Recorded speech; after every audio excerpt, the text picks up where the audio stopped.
Hello guys, welcome back to my channel Yashoda Das 93 চ্যানেলে তোমাদের সবাইকে জানাচ্ছি স্বাগত। আবার আমি অনেক দিন পরে ভিডিও নিয়ে চলে এসেছি। আজকে সন্ধ্যাবেলা খুবই একটা সুন্দর ওয়েদার ছিল, আর আমাদের বাড়িতে এসেছিল আমার ভাস্তি, মানে আমার মানে দাদার মেয়ে, আর সঙ্গে এসেছিল দাদার যে বড় মেয়ে তার মেয়ে। তো আমার ছেলে, আমার মেয়ে, আমার বর এবং আমি সবাই মিলে চলে গেলাম একটা সুন্দর ওয়েদারে, একটা সুন্দর জায়গায় ঘুরতে।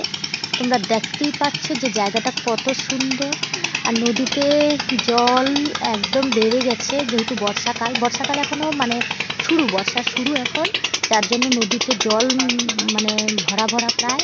আর এই দিক থেকে নাও মানে নৌকা এপার থেকে ওপারে যাচ্ছে, কত সুন্দর একটা মুহূর্ত দেখো।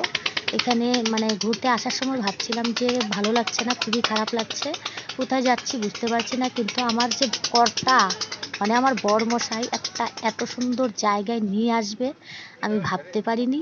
এসে মনটা একদম ভালো ভালো হয়ে গেল, ওয়েদারটাও ভালো ছিল যার জন্য মনটা আরো ভালো হয়ে গেল। প্রচন্ড মানে মানে হাওয়া চলছিল এখানে, ঠান্ডা খুল্লা হাওয়া, নদীর তীরে বসে হাওয়া, তার উপরে স্টিমার নৌকা সব চলছে, সবাই মিলে ঘুরতে যাওয়ার মজাটাই আলাদা। তো আমরা সবাই এখানে বসে পড়লাম নদীর ধারে, বসার মতো মানে জায়গা আছে, আমরা নয় অনেক লোকজনই এখানে আছে। তো দেখো তোমাদের চারিদিকটা খুব ভালোভাবে দেখিয়ে দিই। নৌকাটা অনেকটাই দূরে চলে গেছে ওপারে একদম। ইচ্ছে হচ্ছিল আমি ওপারে চলে যাই, কেননা এই নদী পার হওয়ার ওপারে আমাদের বাড়ি। তো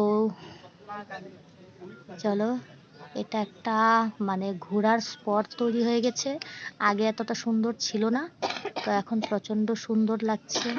এই যে দেখো নদীতে শুধু কচুরি পানা আর ফ্যান ভেসে যাচ্ছে। তো এখানে ছিল একটা কদম গাছ, সবাই কদমের ফুলগুলো তুলে নিয়ে আসছে, আমার হাতেও আমাকেও একটা দিয়ে দিয়েছে, আর সেটা নিয়ে আমি মানে নটেঙ্কি করছি যেটাকে বলে। তো চলো, কোনো ব্যাপার নয়, নটেঙ্কি করার জন্য এখানে এসেছি। আমার বর আমাকে দেখাচ্ছে ভালোভাবে যে আমি কি নিয়ে আছি। ফুলটা খুবই সুন্দর, এর মধ্যে একটা গন্ধ থাকে, তোমরা যারা চেনো তারা অবশ্যই বুঝতে পারবে। তো সবাই সবার মতো বসে আছে, কেউ রিল বানাচ্ছে, কেউ গল্প করছে, কেউ বা বয়ফ্রেন্ড নিয়ে এসেছে, কেউ গার্লফ্রেন্ড নিয়ে এসেছে। তো চলো, আমরা ফ্যামিলি নিয়ে এসেছি, ছেলে মেয়ে ভাস্তি নাতি সবাইকে নিয়ে চলে এসেছি।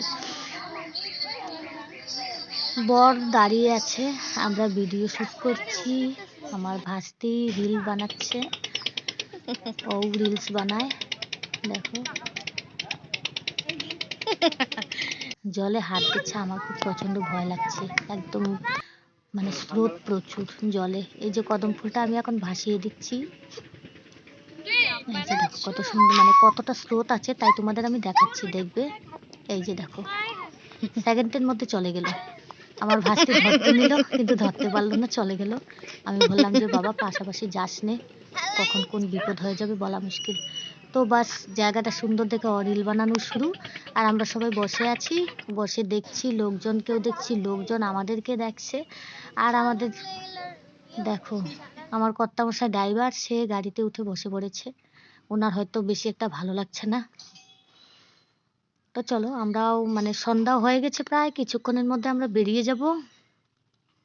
মেয়েকে বলছি চলে আয়, ওদের খুব ভালো লাগছে, মানে যেতে চাচ্ছে না একদমই, তো কিন্তু যেতে হবে, সন্ধ্যা হয়ে গেছে, আবারও একটা জায়গায় আমাদের যেতে হবে।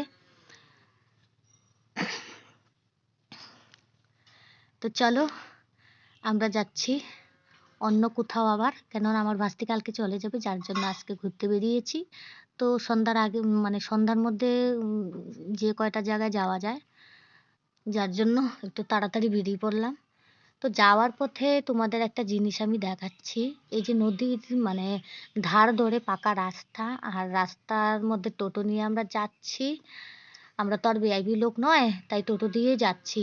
আর এই যে দেখো রাস্তার মানে পাশেই এটা একটা ঘরের মতো নৌকো, এটাও নদীতে চলে, একটা ঘরের মতো নৌকো দেখো কত। তো চলো, ওখান থেকে বেরোনোর পর আমরা চলে গেলাম কুচবিহারের বিখ্যাত মদন বাড়িতে। আর এই যে দেখো মদন বাড়িতে এসে মনটা আরো বেশি ভালো হয়ে গেল, কেননা এখানে চলছিল সন্ধ্যা আরতি, তো আমরা সবাই আরতিতে সামিল হয়ে গেলাম। তো অনেক দিন ধরে ভাবছিলাম সন্ধ্যা আরতিতে সামিল হব, কিন্তু কোনোদিনও হতে পারিনি। আমাদের বাড়ি কুচবিহার টাউন থেকে অনেকটাই দূরে, যার জন্য আসতে পারি না। তো আজকে ভাগ্যটা খুবই ভালো, যার জন্য এই আরতিতে আমরা সামিল হতে পেরেছি।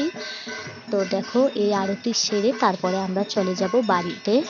চলো, ভিডিওটা যদি বন্ধুরা ভালো লেগে থাকে একটা লাইক কমেন্ট শেয়ার অবশ্যই করে দিও। টাটা।